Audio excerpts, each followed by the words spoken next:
मैं हूं आफाक अहमद और आप देख रहे हैं न्यूज अनसो इंडिया। हिंदुस्तान की राजनीति आप जानते हैं किस तरह होती है।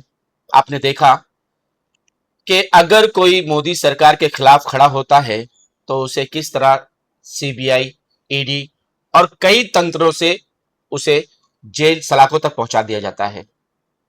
राहुल गांधी, सोनिया गांधी के साथ क्या हुआ? आपने देखा अरविंद केजरीवाल के साथ क्या हुआ? आपने देखा कि किस तरह से मोदी सरकार के विरोध में बोलने वालों को जेल की सलाखों के पीछे जाना पड़ गया। सेम वही खेल धारावी के इस रीडेवलपमेंट में चल रहा है। खेल इतना बड़ा खेल कि एक तरफ मुख्यमंत्री कहते हैं कि धारावी करों के साथ अन्याय नहीं होगा, हर एक को किराए का पे जो रहता है उसे भी हम मकान देंगे, लेकिन दूसरी तरफ तस्वीर दिखाई देती है कि गुंडों की भीड़ आती है, हथौड़ा मारा जाता है, ताला तोड़ा जाता है और बच्चों को घसीट कर बाहर निकाला जाता है। महिलाओं पर जुल्म होता है, लोग सदमे से बेहोश हो जाते हैं। लेकिन होता क्या है? उनकी मनोकामना सिर्फ यही होती है कि धारावी करो को धारावी से बाहर निकाला जाए। और जब कोई इस अन्याय के विरुद्ध बोलता है, पहले इस आवाज को सुनिए कि ये आवाज किसकी है और क्या कह रहा है ये। लोगों को तुम जोर जबरदस्ती करते, महिलाओं का अपमान करते। मैं तो चाहता हूँ इन पुलिस वालों के ऊपर, ये प्रशासकीय अधिकारियों के ऊपर, जो गुंडों के ऊपर, जो बच्चों के साथ में इन लोगों ने उनके प्राइवेट पार्ट को छुआ है, उनको जबरदस्ती किया। पॉस्को एक्ट के अंदर उनके धाराएं बैठनी चाहिए। जबरदस्ती घर में ट्रेसपास किया है, इनका बिना परवाना लेके घर में घुसे, बेडरूम में घुसे, ऊपर माले में घुसे, तोड़क कार्रवाई किया, महिला का विनय भंग किया इन गुंडों ने। इनके ऊपर तुरंत एफआईआर होनी चाहिए। ऐसे में आपके चैनल के माध्यम से मांग रखता हूं। सुना आपने?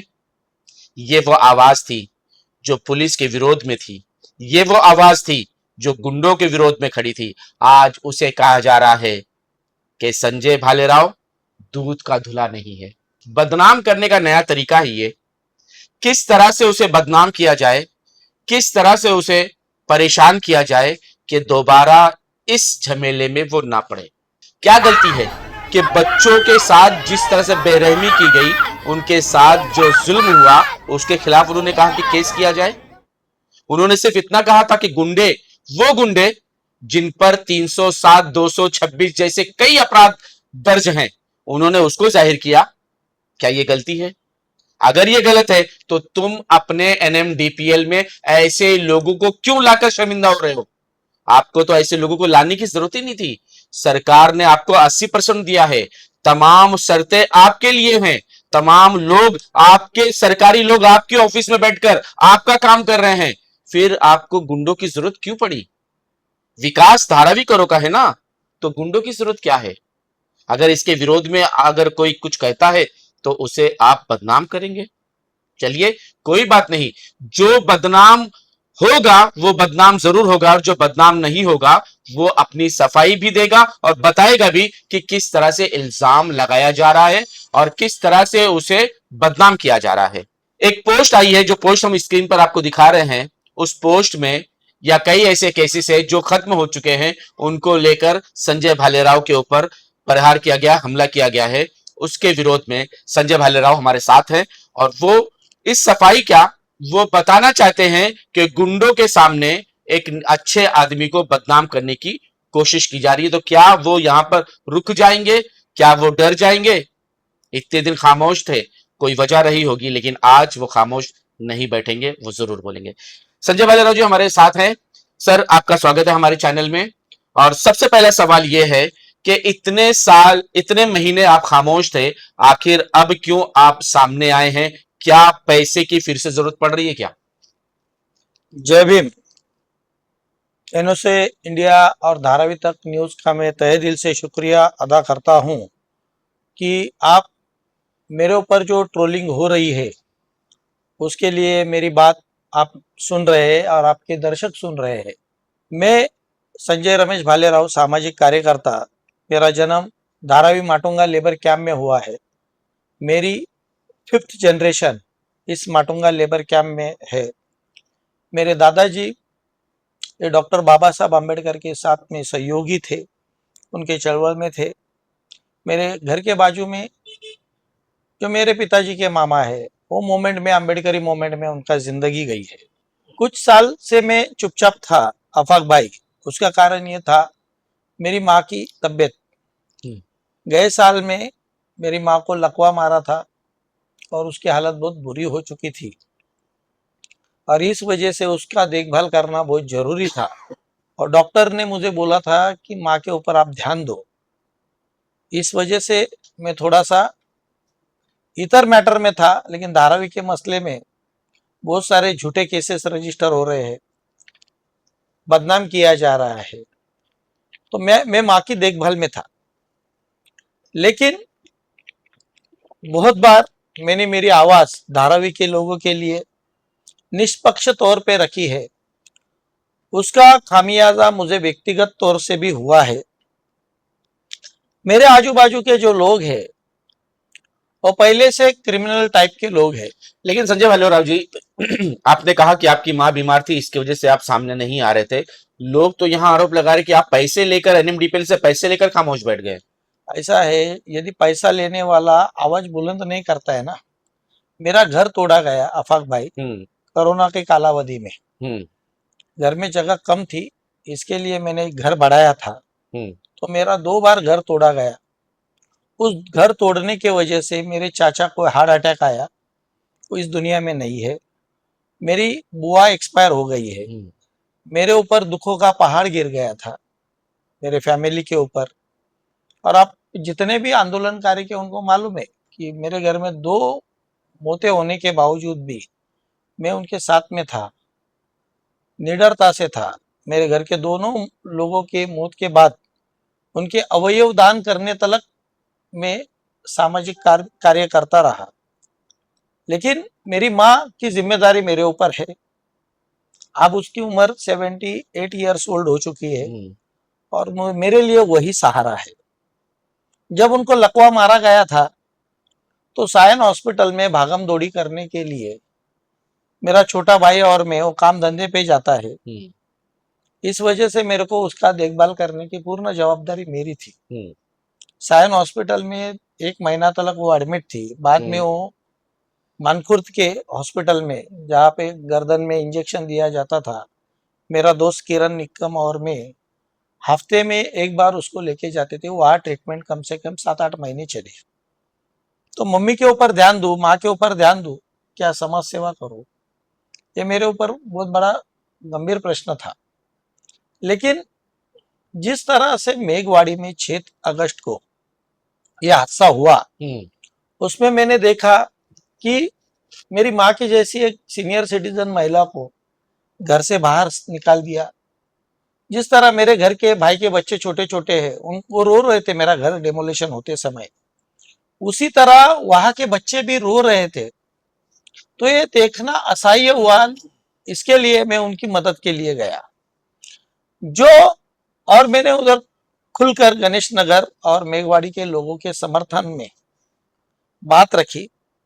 यदि आपका पुनर्विकास लोगों के लिए है, अदानी समूह से या पुलिस प्रशासन से मैंने आंख में आंख डाल के बात की और उनके सवाल पूछे कि यदि आपका पुनर्वसन लोगों के लिए है तो लोगों की सहमति क्यों नहीं है? बिल्कुल, लोग क्यों नाराज है? आप क्यों उनको बल का प्रयोग किया जा रहा है? लोगों में खुशी नहीं, लोगों में गम और आंसू दिखाई दे रहा है। आफाक भाई, मैं आपको बताना चाहता हूं कि पुलिस प्रशासन का तो जमावड़ा था उधर, लेकिन मैंने जब वहां के सीनियर सिटीजन लोगों का बात सुना, मैंने वहां के औरतों का बात सुना, तब मुझे पता चला कि एक दिन पहले वहां कुछ गुंडे उनके घर में जाके उनको डराया धमकाया।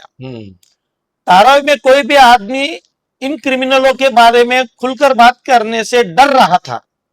तो मैंने डायरेक्ट आपके चैनल के माध्यम से और विविध यूट्यूब चैनल के माध्यम से मैंने उस गुंडे का नाम सामने लिया।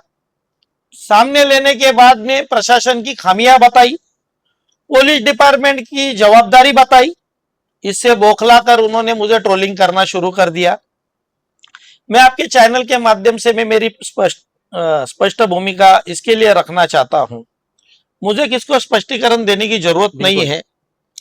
ये तो चलन है मोदी सरकार का देवेंद्र साहब की सरकार का, जो उनको साथ नहीं देता है उनको बदनाम करो, उसको इतना बदनाम करो कि वो मुंह दिखाने के लायक ना रहे। ये हम दिखाना चाहेंगे दूध का धुला संजय भालेराव। इतना बदनाम करो कि वो उनके पार्टी में आ जाए, कि मैं उनके पार्टी में चला जाऊंगा तो मैं वॉशिंग मशीन की तरह स्वच्छ हो जाऊंगा, मेरे ऊपर के सारे दाग धुल जाएंगे। बिल्कुल। तो ये ट्रेंड चला है इस देश में, मुंबई में, कि गलती कौन कर रहा है और सजा किसको मिल रही है। तो यही हो रहा है क्या उस आदमी के खिलाफ जिसका पूरी डिटेल जो है 307 226 जैसे गुनाह जो है वो पूरे सोशल मीडिया पे ट्रेंड ऐसा है 90 फीट में जो कांग्रेस का कार्यकर्ता है अकरम, उसको मारने के लिए 307 करने के लिए इस गुंडे की अहम भूमिका थी। ठीक है, वो वीडियो में दिख रहा है, मैं आपको वो वीडियो देता हूँ, सोशल मीडिया में, फेसबुक में, उसमें डाउनलोड कर सकते हैं आप। पुलिस रिकॉर्ड है, जिग्नेश जैन करके एक व्यापारी है, उसके ऊपर फायरिंग किया हुआ, इसमें ये आरोप में है। ऐसे बहुत सारे संगीन अपराध छोटे मोटे जो है इस गुंडे के ऊपर है। इसका मनोबल इतना बढ़ गया है कि एनएमडीपीएल ने जो एक्सपेक्ट ग्लोबल डेवलपर जो है मोहित कंबोज जो है, उनको एक कॉन्ट्रैक्ट दिया है रूम खाली करने का। धारावी के जो कॉन्ट्रैक्टर है, इस झोपड़पट्टी से निकलने वाला जो भंगार है, जो लोखंड है, जो खिड़की है, उनका सस्ते पैमाने पे उनको मिलेगा। इसके लिए कॉन्ट्रैक्टरों की टीम जो है वो उनके साथ में है। जो लोग नीला टीका लगा के उधर हम साथ में है आपके ये दिखाने की कोशिश कर रहे, उनके बच्चे इस गुंडे के साथ में है। तो मुझे ये देखकर ये कौन सा डेवलपमेंट चल रहा है? पुलिस प्रशासन के सामने किसी महिला को धक्का बुक्की हो रही है, बच्चों लोगों को घर से बाहर निकाला है और पुलिस तमाशा देख रही है, प्रशासन तमाशा देख रही है। मैं काबिल इनकी तारीफ करता हूं, माननीय आमदार ज्योतिताई गायकवाड़ इनकी, कि वो निडरता से उस जगह पे पहुंची, अपनी बात रखी प्रशासन के सामने। उन्होंने पालीवाल साहब को भी फोन लगाया, विपिन पालीवाल जो सचिव है उनको फोन लगाया। उन्होंने महेंद्र कल्याणकर साहब जो सीईओ है उनको फोन लगाया।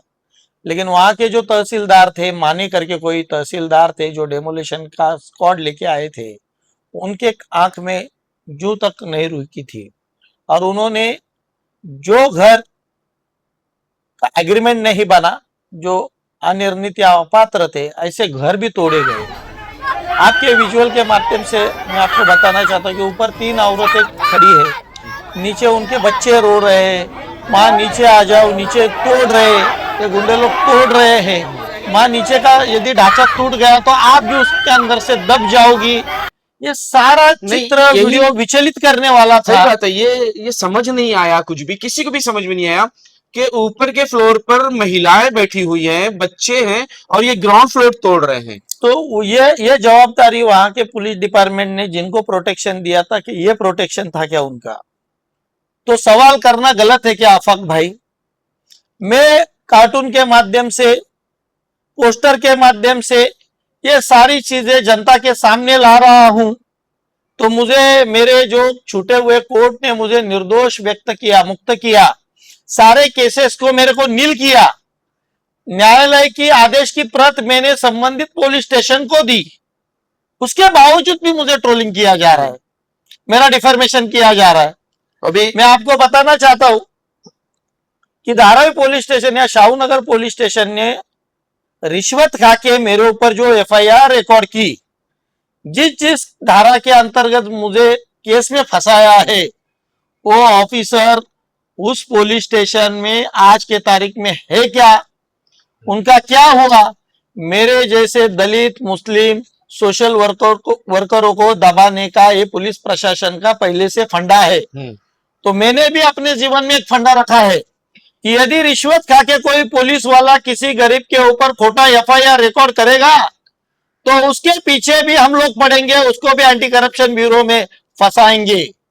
उनकी भी वही हालत करेंगे, आर्थर रोड दिखाएंगे लोगों को। झूठे केस में यदि वो लोग आर्थर रोड देखेंगे या तलोजा जेल देखेंगे तो तुम भी बच के रहना, या वो 2 स्टार रहने दो, 3 स्टार रहने दो, या 5 स्टार रहने दो, उनको भी जेल जाना पड़ेगा। भालेराव जी, अब हम समझना चाहेंगे कि आपका केस दिखाया गया 324, क्या 307 से कम है या ज्यादा है 324? जिसे हथियार मारने का, कत्ल करने का जिस पे आरोप हो, वो उसकी तुलना आपसे की जा रही है? आफाक भाई, 324 ये केस जो है, कोई बंदा मुझे डराने के लिए खुद के ऊपर वार कर लेता है, मेडिकल करता है और पुलिस को रिश्वत देके बोलता है कि ये संजय भालेराव ने मुझे मारा है, मेरा केस ले लो। पुलिस का काम है, पैसा मिल गया तो केस एफआईआर रिकॉर्ड करो, सच झूठ कोर्ट देखेगा। पुलिस ने मेरे केस में सीडीआर नहीं निकाला, पुलिस ने मेरे केस में ना सीसीटीवी देखे हैं, फिरियादी ने फिरियाद दी, उसके कहने के ऊपर ऐसे केसेस रिकॉर्ड कर दिए हैं। मेरे ऊपर 5 साल पहले भी एक मेरे कार्यकर्ता को बहुत बुरी तरह से मारा था और मैं उसकी इंक्वायरी के लिए पुलिस स्टेशन में जाता था, तो वो कुछ नहीं, वो एडमिट है, ये सब फॉलोअप कर रहा है, इसको ही अटकाओ। कांजूर मार्ग में रहने वाली एक लेडीज को खड़ा कर दिया, पुलिस स्टेशन में लाया। पुलिस स्टेशन में कोरोना का कालावधि था, कोविड का कालावधि था। लड़की बोल रही है कि उस टाइम मेरी उम्र 17.5 साल थी, मैं सीनियर साहब के कैबिन में मिलने के लिए गई तो मेरे को सीनियर ने वहां मुझे रोका और वहां पे स्टेशन हाउस के सामने ये गुंडा संजय भालेराव वो स्टेशन हाउस के सामने खड़ा था और अपनी पैंट की जिप निकाल के मुझे अपना अश्लील मेरे साथ में हरकत की, मेरे को गलत इशारा किया। यदि पुलिस स्टेशन में ऐसा हरकत होती है तो स्टेशन हाउस के सामने जो कैमरा नंबर 1 है सीसीटीवी फुटेज का, या कैमरा नंबर 2 है या 3 है, उस टाइम की सारी फुटेज वहां अवेलेबल थी। बिल्कुल। उस वक्त में उस घटना में मैं मौजूद ही नहीं हूं। फिरियादी को मालूम था कि मुझे डराने के लिए ये केस यदि रिकॉर्ड करेंगे तो भालेराव डर जाएगा, बिखर जाएगा। तो उस टाइम के जो सीनियर पीआई थे बाबूराव नांगरे, रमेश बाबूराव नांगरे, इनका अर्जी लिया, इनको बोला तुमको क्या कहने का, आप एक अर्जी दे दो। उन्होंने दूसरे दिन अर्जी सीनियर को दिया, डीसीपी को दिया। फिर उसके बाद में उस सीनियर साहब ने उस टाइम का अर्जी फुटेज देखा। फुटेज में जिस तरह से लड़की ने बयान दिया या उससे दिलवाया गया है किसी ने, ऐसी कोई घटना घटी नहीं। और यह फुटेज उस वक्त उस टाइम के एसीपी ने देखा, उस टाइम के डीसीपी ने देखा। वो अर्जी दफ्तरी दाखिल करना चाहिए था, लेकिन वहां के केपीआई थे संतोष श्यामाजी तपासे, उन्होंने वो फुटेज और अर्जी ऐसी ही रिजर्व रखी। ठीक है, ये आरोप तो उन्होंने लगाया आपके ऊपर, गलत आरोप जो लगे हैं ये वो सारे क्लियर हो चुके हैं। नहीं तो हम आपको बहस करने से बेहतर है। नहीं, मैं बताना चाहता हूँ पुलिस ने आगे क्या किया। पुलिस ने 6-7 महीने के बाद 2021 को एक भ्रष्ट पुलिस अधिकारी के पास एक केस दिया और भ्रष्ट पुलिस अधिकारी ने रिश्वत खा के वो जूनियर आरजी को पुनर्जीवित किया और फिर बताया कि भालेराव का ये इंसिडेंस तो है, लेकिन अलग अलग जगह पे ये मुझे पीछा करता था। मैं जब धारावी में रहती तो ये मेरे साथ में आता था, गलत बातें करते थे। एक महीने का पीरियड डाल के मेरे ऊपर स्टेटमेंट दिया उस लड़की ने। पुलिस ने एफआईआर रिकॉर्ड की। एफआईआर रिकॉर्ड करने के बाद मुझे पता चला, मैं 6 दिन तक मैं मेरी बहन के घर पे गया, एंटीसिपेटरी बेल लिया। एंटीसिपेटरी बेल लेने के बाद में पुलिस का जो नंगापन मैंने देखा, जो ऑफिसर मुझे धमकाते थे कि मेरे हाथ में आएगा तो छोड़ूंगा नहीं, या तड़ीपार ऑफिसर प्रभाकर जोशी होने दो या पीएसआई गाड़े होने दो, बहुत सारे ऐसे पुलिस वाले ऑफिसर थे कि कोर्ट की कंडीशन रहती थी कि हफ्ते में 2 बार या 3 बार हाजिरी लगाओ। तो ऐसे ही एक केस में देखा कि ये पूरा पैसा लेता है ऑफिसर, 1 महीने की हाजिरी पूरी भर लेता है कोर्ट के गाइडलाइन के, और उसको आने की जरूरत नहीं है। मैं मेरा कंडीशन फुलफिल किया और ये तमाशा देखा। उसके बाद में एक कंप्लेनेंट मुझे मिला, उस कंप्लेनेंट को लेके मैं एंटी करप्शन ब्यूरो में चला गया और फिर पहले 2 ट्रैप लगाए। उसके बाद में जिस ऑफिसर ने मेरे ऊपर एफआईआर लेके झूठी कंप्लेंट चार्जशीट तैयार करी, उसके पास मेरे सीसी फुटेज थे, मेरे सीडीआर थे, जिस फिरियादी ने साक्षीदार थे उसके सीडीआर थे, फिरियादी के सीडीआर थे। इन लोगों ने अपने मोबाइल नंबर अपने नौकरों के नाम पे या दोस्तों के नाम पे एफआईआर झूठे मोबाइल नंबर दिए। ये सीडीआर तपासने का काम सीनियर पीआई का नहीं होता है, न एसीपी का होता है। ये सीडीआर चेक करने का जो काम होता है डीसीपी का रहता है, आईपीएस का रहता है।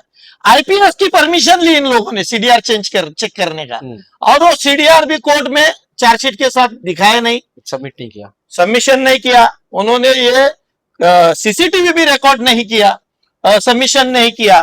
फिर ऐसे ही मेरे एक दोस्त को इन्होंने सताया पैसे के लिए, तो पैसा मैं देता हूं बोला, तो इस करप्ट ऑफिसर को पैसा मांगता रहेगा तो नहीं बोल मत, इसको पैसा देने का और इसको अच्छी तरह से मजा चखाने का। इस तरह से उस मेरे दोस्त को मैंने फाइनेंशियली मदद की। और ये जो विजय शिवदास माने उस टाइम का प्रभारी सीनियर पीआई था, उसने पहले 50,000 रुपया लिए, फिर 40,000 रुपए की रिश्वत ली और उसको रंगे हाथ पुलिस स्टेशन में पकड़ाया। और उसके लैपटॉप में जो मेरे बेगुनाही का सबूत था, मैं वो एंटी करप्शन ब्यूरो के ऑफिसर से गुडविल में लिया। और ये सारा सच मैंने कोर्ट के सामने जब लाया, तब मुझे उस केस से डिस्चार्ज कर दिया, दोष मुक्त कर दिया। आफाक भाई, मेरी शादी हुई नहीं है अभी तक ना, मेरे भाई की शादी हो चुकी है। मेरे भाई की औरत ने मेरे ऊपर केस नहीं किया दहेज उत्पीड़न का, लेकिन मेरे ऊपर मेरे बाजू वाली ने कंप्लेंट दी है कि दहेज लिए मांग रहा है। मेरे ससुर को बोल रहा था कि 50,000 रुपया दो। मतलब जो कानून में चीज बैठती नहीं है वो चीज कानून में डाल दिए है।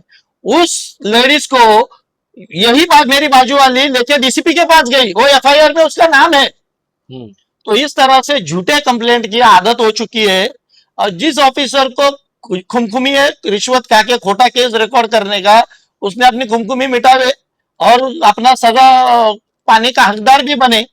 मैं तो धारावी की जनता को अपील करता हूं, यदि कोई भी सरकारी कर्मचारी खोटे केस में अटक आता है तो एंटी करप्शन ब्यूरो में जाओ, मत देखो उसके बच्चे बीबी है, सीधा अरेस्ट करो। उसको भी न्यायालय का डर होना चाहिए, कानून का डर होना चाहिए। मैं पीड़ित हो चुका, मैंने मेरा दुश्मनी निकाल लिया, मेरे पास वो नॉलेज था। मैं एडवोकेट इन पर्सन में होके छूटा हूं। हम जब पुलिस स्टेशन से पीड़ित होते हैं तो दूसरी पीड़ा अपने को एडवोकेट की रहती है। हर वकील में तारीख में पैसा दो, हर केस के ट्रायल में पैसा दो। ये मेरे बारे में झंझट नहीं है। मैं थोड़ा सा पढ़ा लिखा हूं, मैं मेरी बात रखने में सक्षम हूं। इसके लिए मैं ट्रोलिंग से डरने वाला नहीं हूं, क्योंकि जितने भी सेक्शन या खोटे केसेस रिकॉर्ड किए हैं वो झूठे और बेबुनियाद है, वो कोर्ट में रहे नहीं। कोर्ट ने पुलिस स्टेशन को, संबंधित पुलिस स्टेशन को ये दफ्तर रखने का आदेश दिया नहीं है। और जिस तरह से जो मैंने खुद जब ये ट्रोल हुआ तो मैं मेरे केस की जानकारी खुद दिया हूं कि मेरे इतने सारे केस थे और छूट गए हैं, समझे क्या। लेकिन मेरा केस दिखा के तुम वो सच्चाई किस तरह से झुटला सकते हो। मुझे ट्रोल करके आप गणेश नगर और मेघवाड़ी में जो हुआ अत्याचार है वो किस तरह से सच साबित कर सकते हो। दुनिया के सामने है। आफाक भाई, एक बात ध्यान में रखो, राहत इंदौरी साहब ने बोला है, लगेगी आग तो आएंगे कई घर जद में, लगेगी आग तो आएंगे कई घर जद में। यहाँ मकान सिर्फ हमारा थोड़ी है, बिल्कुल समझा। तो ये उसकी बारी थी, पूरे धारावी की बारी है। धारावी मुझे ट्रोल करके क्या फायदा। जो मुझे ट्रोल कर रहे हैं ना दोस्तों, कल तुम्हारे घर की भी बारी आएंगी। अपनी माँ को बोलना, अपने बाप को बोलना, अपने बहन को बोलना कि जो आदमी हमारे लिए लड़ रहा था उसके बारे में हमने ये सब ट्रोल किया है, उसको बदनाम करने की कोशिश की है। सर हम ये जानना चाहेंगे सिर्फ इतना सा कि ये ट्रोल करने की जरूरत क्या पड़ गई। अगर एनएमडीपीएल साफ है, सुथरी है, क्लियर है, तो ऐसे लोगों के बचाव करने की जरूरत क्यों। ऐसा है कि एनएमडीपीएल चोर कंपनी है, उनको धारावी गिफ्ट में मिल चुकी है और पूरा प्रशासन उनके साथ में है। कंसर्न नाम की कोई चीज रहती है, मुझे मेरा घर डेवलप करना है या बनाना है या मुझे कुछ करना है तो मेरे को मेरा घर कहाँ मिलने का है, मेरा सबसे पहला संवैधानिक कानूनी हक है। कि मेरा पुनर्वसन कैसे किया जाए, मेरे को कहाँ पे घर मिलेगा, ये तो हक जानना है ना, मेरे को किस तरह से घर मिलना चाहिए। लोगों को नोटिस दे दे के डरा रहे हैं। तो ये चीज है, यदि कोई आदमी बात करता है तो उसको दबाने के लिए ये तो चाल है ना। ये आप जैसे पत्रकारों का मैं सम्मान करता हूं, इसके लिए मैंने आज आपको बुला के लिया और आपको स्पष्टीकरण दे रहा हूं, जनता को स्पष्टीकरण दे रहा हूं कि इस तरह से डरा धमका के या रिश्वत खाया है या औरतों के साथ में गलत काम किया है, ऐसे नैरेटिव पसरा के मेरे जैसे बहुत सारे लोगों का खच्चीकरण करेंगे। मैं जिसके साथ में जुड़ा हूं उनके कान में वायरस डालेंगे, अरे ये दिख चुका है, अरे बोल नहीं रहा है, बोलेगा भी तो प्रॉब्लम, नहीं बोलेगा भी तो प्रॉब्लम। मेरे घर की समस्या सुनने के लिए कोई आने वाला है नहीं आफाक भाई, मेरी समस्या मेरे को ही सॉल्व करनी है। इसके लिए जो मेघवाड़ी में हुआ, जो गणेश नगर में हुआ, मैंने किसी को झोपड़ा बनाने के लिए प्रोत्साहित किया नहीं। हाँ, लैंड माफिया हम थोड़ी है, लैंड माफिया कल दिखाई दिया। जो किसने किस तरह से हमला किया किस पर, महिलाओं के ऊपर। लोगों ने वहां पे हथौड़ा लेके महिलाओं के ऊपर मारने की कोशिश की, पुलिस ने उसका क्या किया, उसकी चरित्र पड़तालनी पुलिस ने की है क्या, यह सबसे पहले जांच का विषय है। बिल्कुल। एनएमडीपीएल को ऐसे आदमी को रखने की क्या जरूरत पड़ी? नहीं, हमने भी वहां जो नायब तहसीलदार थे उनसे हमने सवाल पूछा, ये लोग कौन है, बताओ इनके पास कोई आईडी कार्ड है क्या, ये किसी के कर्मचारी हैं तो उसका सबूत दो, लेकिन वो वहां खामोश रहा। देखो, कोई भी बिल्डिंग बनती है बंबई में तो यहाँ मेट्रोपॉलिटन सिटी है और यहाँ की पूरी जवाबदेही मुंबई महानगर पालिका की है, बिल्कुल, यहाँ के कारपोरेशन की है। आप उस डेमोलेशन में यहाँ का एग्जीक्यूटिव इंजीनियर मुंबई महानगर पालिका का वहां दिखाई दिया क्या? बिल्कुल नहीं था। तो किस तरह की ये कार्रवाई है? एक प्राधिकरण को इतनी सारी ताकत और वो उसके एक बिल्डर के लिए ये निंदनीय, निषेधार्थ है, वो डेमोलेशन की कार्रवाई ही गलत है। बरसात में किसी का भी घर तोड़ना नहीं चाहिए, ये सुप्रीम कोर्ट के जजमेंट है, Olga Tellis versus union of India. इस जजमेंट के हिसाब के भारत के जितने भी राज्य है, गणराज्य है, केंद्र शासित प्रदेश है, उन लोगों को स्वयं स्पष्ट निर्देश दिया गया है, बरसात के टाइम में किसी का भी झोपड़ा तोड़ना नहीं चाहिए, किसी को भी बेदखल नहीं करना चाहिए, बरसात के टाइम में रिवोक नहीं करना चाहिए, डेमोलिशन की ऑर्डर नहीं होती है। यही ऑर्डर के बेस पे तो शाहूनगर के लोगों को रुकवा है 4 महीना। तो मेघवाड़ी में इतनी घाई क्यों थी तुमको? 80 लोगों के लिए एनएमडीपीएल के पास ट्रांजिट कैंप नहीं है। पूरे धारावी की समस्या 1.5-2 लाख लोगों को कहाँ बसाएंगे? तुम 80 लोगों को ट्रांजिट कैंप मुहैया नहीं कर सकते, इसका मतलब तुम इनकैपेबल हो। बिल्कुल। तुमको गुंडों की जरूरत लगती है, तुमको पुलिस की जरूरत लगती है, तुमको हम जैसे सामाजिक कार्यकर्ता यदि आवाज उठाते हो तो उनको ट्रोलिंग करने के लिए भाड़ोत्री दबाने की कोशिश करते हैं, भाड़ोत्री गुंडों की जरूरत लगती है, भाड़ोत्री लोगों की जरूरत लगती है। इस तरह से नव भारत मेगा डेवलपर्स धारावी में डेवलपमेंट कर पाएगा क्या, ये मेरा सवाल है। बिल्कुल। और धारावी वासियों, इस तरह से बच्चों को, औरतों को, सीनियर सिटीजन को रुला के उनको बेघर करके ऐसी डेवलपमेंट की आपकी सवाल धारावी के ऊपर ही है ना, कि कब तक आप खामोश रहोगे? क्या जब तक आपके सर पर नहीं आएगी तब तक आप खामोश रहोगे? देखो, क्या यही विकास है? और अगर ऐसा विकास चाहिए तो आपको मुबारक हो। आफाक भाई, शाहूनगर के घरों का मसला आया तो झोपड़पट्टी वाले चुप, झोपड़पट्टी वालों का मसला आया बिल्डिंग वाले चुप, बिल्डिंग वाले और इनका मसला आया तो व्यापारी चुप। बिल्कुल, ये चुप्पी तोड़नी पड़ेगी धारावी वालों ने, सबको एक आना पड़ेगा, सही बात, सबको एक होना पड़ेगा। और जिस तरह से हर पार्टी के लोग, अभी ऐसा है कि वहां पे ज्योतिताई गायकवाड़ चली गई, वहां के आमदार महेश सावंत साहब ने भी जाना चाहिए। अनिल देसाई गायब हैं, अनिल देसाई सर जो हमारे एमपी हैं, मेंबर ऑफ पार्लियामेंट है, खासदार ने भी दिखाई नहीं दे रहे हैं, जाके खासदारों ने भी जाना चाहिए। वहां के नगर सेवक जो है 189 की नगर सेविका, उसका पति ने भी जाना चाहिए। वोट मांगने के लिए आप घर घर चले जाते हो, बिल्कुल, नए नए लुभाने वादे देते हो, और जब उनकी घर की समस्या की बात होती है तो आप स्विच ऑफ कर देना सही बात नहीं है। आने वाले समय में आपको ये सारे सवालों का जवाब देना पड़ेगा। लोगों की पेशेंस को मत तोलो, उद्रेक हो जाएगा। छोटे छोटे बच्चों ने सरकार को झुका दिया है, हम तो बड़े बुजुर्ग है, बड़े हैं, इन गुंडों से, इस पुलिस प्रशासन से हमको डरना चाहिए क्या आफाक भाई? बिल्कुल नहीं, तो हम डरेंगे नहीं, नहीं लड़ेंगे, डरेंगे, हम लड़ेंगे। मालूम है। और चलन है, जब जब सरकार डरती है पुलिस को आगे करती है। प्रशासन को आगे करती है। मैं दो टुक में मेरी बात खत्म करना चाहता हूँ। सर आखिरी सवाल मैं ले लेता हूँ। आखिरी सवाल मेरा यही है कि आप मेघवाड़ी में करने क्या गए थे, क्या वजह थी आप वहां पहुंचे और क्यों आपको ट्रोल किया जा रहा है? आफाक भाई, गणेश नगर और मेघवाड़ी में जिस गलत तरीके से लोगों को घर से बेदखल कर रहे थे, उनकी चीख पुकार सुन के मैं चला गया था। ऐसा हालत मेरा 2 बार हो चुका है, ये दूसरे का नहीं होना चाहिए, इसके लिए मैं गया था। लोगों की बाजू रखना, भूमाफिया बोलना है क्या?